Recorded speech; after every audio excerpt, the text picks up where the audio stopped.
Hi, it's Abby, and this video is all about what to pack for a trip to Iceland in the summer. From a constant overpacker, these are things you must take and things you might want to bring and things you definitely should not bring. Here's a lot of the things you'll need just laid out on my bed, so you can get a glimpse of all the stuff that it could entail. I'll talk about it one by one. The first most important thing you're going to need is a really good raincoat.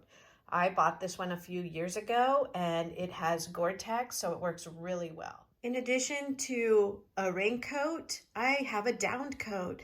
And yes, it's the middle of summer, it's July and August, but I wore my down coat every single day. My down coat is not my heaviest, but it's not lightweight either. It's from Costco, so it was really inexpensive.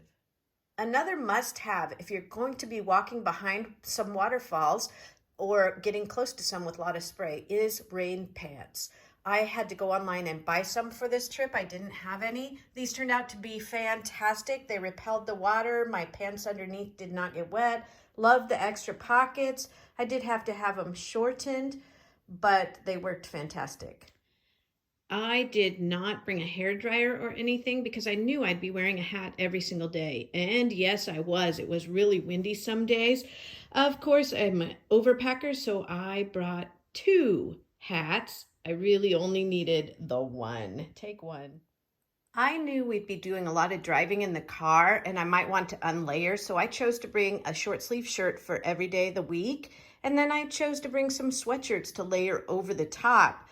I couldn't decide on one, so I ended up bringing 3, which I really didn't need. You could get by with one. For pants, I love to wear leggings, so I brought several pair. I found I could wear them 2 days in a row if I hung them in the evening. I have one expensive pair from Athleta that I love, love, love with lots of pockets. And then I have some cheaper ones from Marshall's or Ross that work just fine as long as they weren't cottony.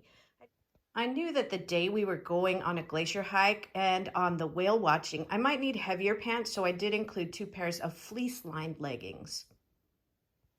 Let's talk shoes. You definitely need some good hiking boots because there's a lot of hiking and they should be waterproof. I brought my trusty Keens. They're really old. They've seen me through lots of action. They worked great. I also have a new pair of Salomon with Gore-Tex tennis shoes. These also worked great. I didn't want to limit myself to just one pair. On the plane, we had a long flight to get to Iceland and I wanted to be comfortable, so I brought some slip-on shoes. And then I did bring rubber boots for hiking in the creek. I probably didn't need them. I think my Keen boots would have done the trick just fine. So that would be something I wouldn't bring. Probably you could get by with just one pair of hiking boots though, if you're trying to pack light.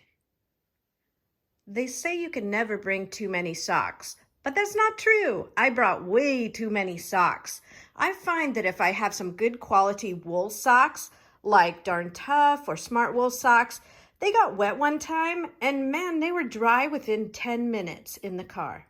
I think my strategy on socks will be 1 pair for each day and then only 2 extra pair for the whole trip. Here's something else I recommend: gloves. The wind was howling most days and having your hands covered up really kept them warm. I found these great gloves before I left called Glacier gloves, and they are fingerless and then I can take pictures without taking my gloves actually off. Definitely take water bottles on your trip. Icelanders brag about how good quality water they have coming right out of the faucet.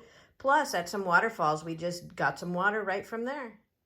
Probably the smartest thing we did is to bring an extra really big water container that we could have in the car at all times. So if we finished ours, we could refill them.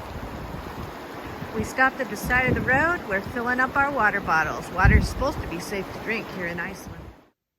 We really loved having our guidebook, a journal, and a paper map on our trip.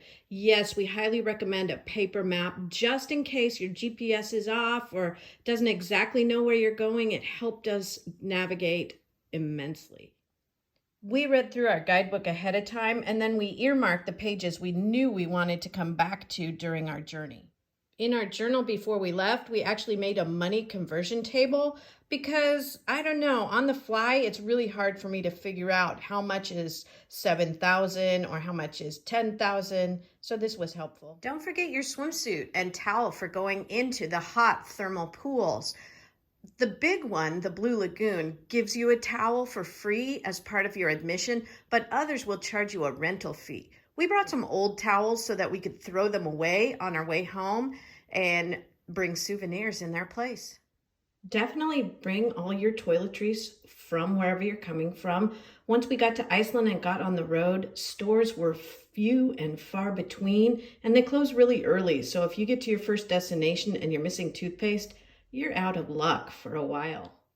A last thing to remember, bring a first aid kit. Ours included Advil, cough drops, NyQuil, lots of Band-Aids, some antiseptic cream, and more.